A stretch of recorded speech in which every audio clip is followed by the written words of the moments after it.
जय श्री राधे कृष्णा। आप देख रहे हैं विकास मिश्रा भक्ति चैनल। तो बने रहिए आपकी अपने YouTube चैनल में। और आज हम सब मिलकर माघ मास महात्म अध्याय 14 की अत्यंत पावन और प्रेरणादायक कथा को श्रवण करेंगे। इससे हम यह सीखेंगे कि सच्ची भक्ति, श्रद्धा और नियम पूर्वक किया गया माघ स्नान मनुष्य के समस्त पापों को नाश कर देती है। तो आइए कथा को श्रद्धा पूर्वक श्रवण करते हैं। बहुत समय पहले की बात है। एक नगर में धर्मदत्त नाम का एक मनुष्य रहता था। नाम भले ही धर्मदत्त था, परंतु उसका जीवन अधर्म से भरा हुआ था। झूठ, छल, हिंसा, परनिंदा और विषय भोग उसके जीवन का यही नियम बन चुका था।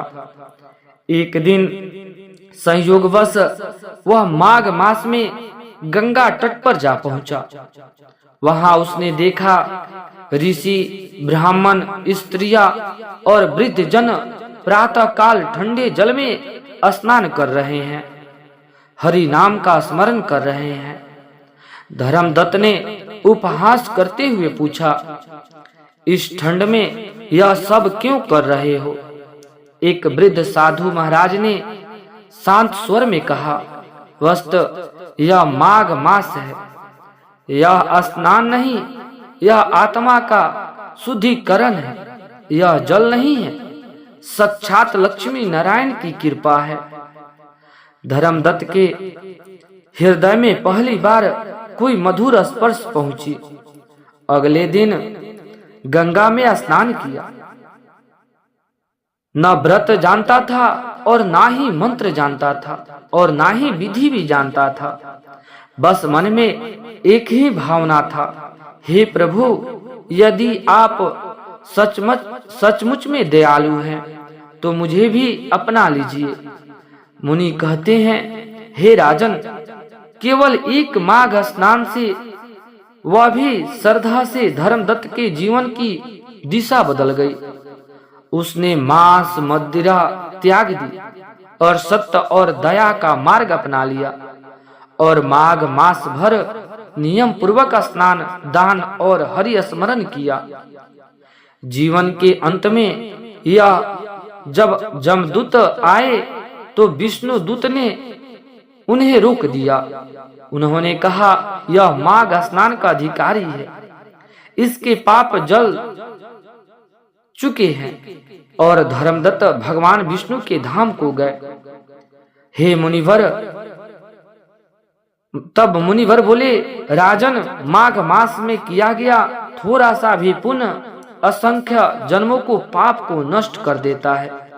जो श्रद्धा से माघ स्नान, दान और हरि नाम का कीर्तन करता है, वह औसैक मोक्ष को प्राप्त होता है और अधिकारी बन जाता है। तो आइए दूसरा कथा को श्रवण करते हैं। कार्तिक वीर्य जी बोले, हे विपेंद्र श्रेष्ठ, किस प्रकार एक वैश्य माघ स्नान से, पुण्य से, पापों से मुक्त होकर दूसरे के साथ स्वर्ग को गया, सो मुझसे कहिए। तब दात्रे जी कहने लगे कि जल स्वभाव से उज्जवल, निर्मल, शुद्ध, मलनाशक और पापों को धोने वाला है। जल सब प्राणियों का पोषण करने वाला है, ऐसा वेद ने कहा है। मकर के सूर्य माघ मास में गौ के पैर डूबने युग जल में भी स्नान करने से मनुष्य स्वर्ग लोक को प्राप्त होता है।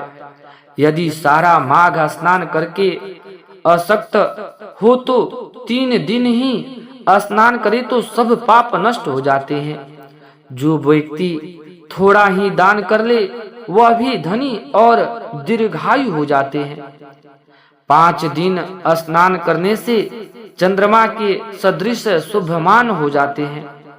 इसलिए अपना शुभ चाहने वाले को माघ से बाहर स्नान करना चाहिए। अब माघ में स्नान करने वाले को नियम कहता हूँ। अधिक भोजन का उपयोग नहीं करना चाहिए, भूमि पर सोना चाहिए, भगवान की त्रिकाल पूजा करनी चाहिए।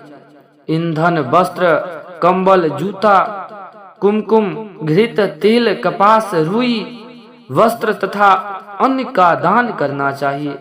दूसरे की अग्नि न तापे, ब्राह्मणों को भोजन कराए और उन्हें दक्षिणा दे तथा एकादशी के नियम से माघ स्नान का उद्यापन करे।